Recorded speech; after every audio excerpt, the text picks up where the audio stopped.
नमस्कार विद्यार्थी मित्रों, हम अगले वीडियो में देखा समास और उसके प्रकार के बारे में। समास का प्रकार द्वंद्व समास के बारे में हमने थोड़ी जानकारी प्राप्त की।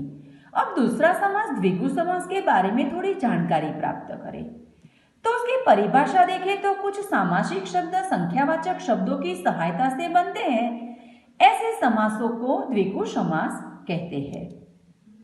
उदाहरण जैसे कि त्रिभुवन 3 भुवनों का समूह, पंच तत्व तो 5 तत्वों का समूह, सप्तर्षि 7 ऋषियों का समूह, दोपहर 2 पहरों का समूह, नवरात्रि 9 रातों का समूह। इस समासों में पहला पद क्रमशः 3, 5, 7, 2 और 9 है। ये सब संख्यावाचक पद है।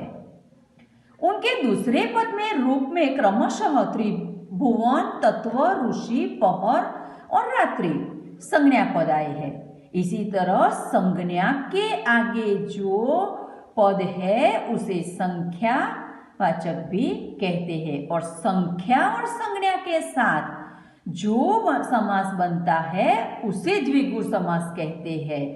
प्रत्येक समास का पहला पद दूसरे पद की संख्या सूचित करता है। ऐसे समास को द्विगु समास कहते हैं। जैसे कि त्रिभुवन तो 3 भुवनों के 3 भुवनों का समूह है, इसीलिए भुवन संज्ञा है, 3 संख्या है। पंच तत्वों 5 तत्वों का समूह है, तत्व संज्ञा है, 5 संख्या है। सप्तर्षि 7 ऋषियों का समूह तो ऋषि संज्ञा है, 7 संख्या है। 2 पहरों का समूह तो पहरों संज्ञा है, 2 संख्या है। नवरात्रि 9 रातों का समूह तो रातों संज्ञा है और 9 संख्या है। तो इस तरह प्रत्येक समास का पहला पद दूसरे पद की संख्या सूचित करता है। जैसे समास को द्विगु समास कहते हैं। हम दूसरे उदाहरण देखें तो भी चौराहा तो 4 राहों का समूह, रास्ता 4 है, संज्ञा है और 4 संख्या है। पंचवटी 5 वटों का समूह, वटो संज्ञा है, 5 संख्या है। इस प्रकार हम सामासिक शब्द संख्यावाचक शब्दों की सहायता से बनते हैं, उसे द्विगु समास कहते हैं। हम तीसरा समास के बारे में थोड़ी जानकारी प्राप्त करें तो तीसरा प्रकार है तत्पुरुष समास। नीचे दिए गए वाक्य पढ़िए। राजपुत्र ने अपना वचन निभाया। सुख प्राप्त व्यक्ति कब किसी की परवाह करता है। तीसरा, उनका व्यवहार प्रेम पूर्ण था। 4, मुनि ध्यान मग्न थे। तो उपयुक्त वाक्यों में रेखांकित पद सामासिक पद है। उनका विग्रह निम्न प्रकार से होता है। जैसे कि 1, राजा पुत्र तो राजा का पुत्र, सुख प्राप्त तो सुख को प्राप्त, प्रेम पूर्ण तो प्रेम से पूर्ण, ध्यान मग्न तो ध्यान में मग्न।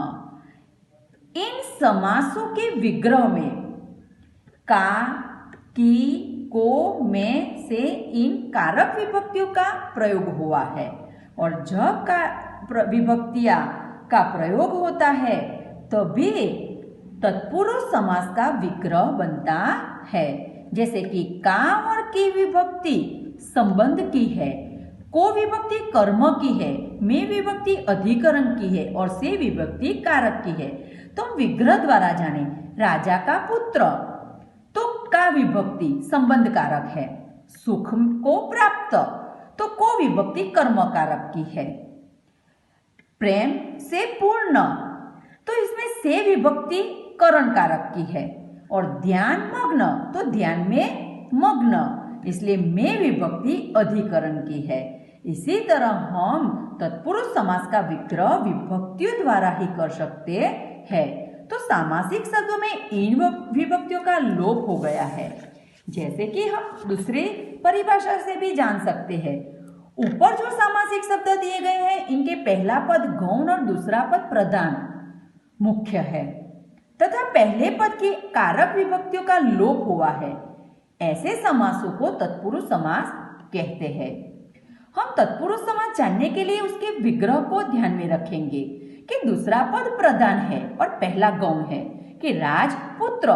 पुत्र पुत्र तो अनेक हो सकते हैं, सिपाही का हो सकता है, किसान का हो सकता है, सामान्य हो सकता है।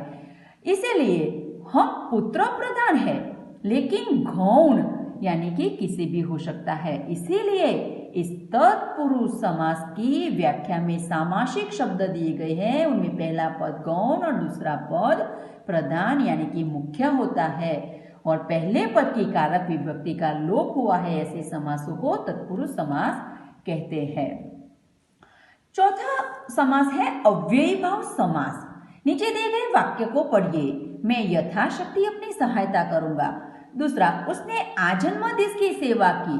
तीसरा, महाराज प्रतिदिन सुबह प्रार्थना करते हैं।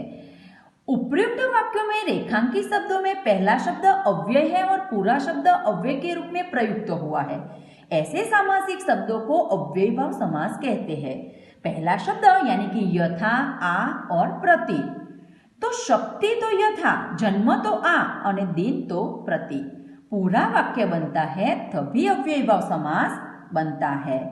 हिंदी में संज्ञा की द्विरूपति होने पर अव्ययी भाव समास बनता है।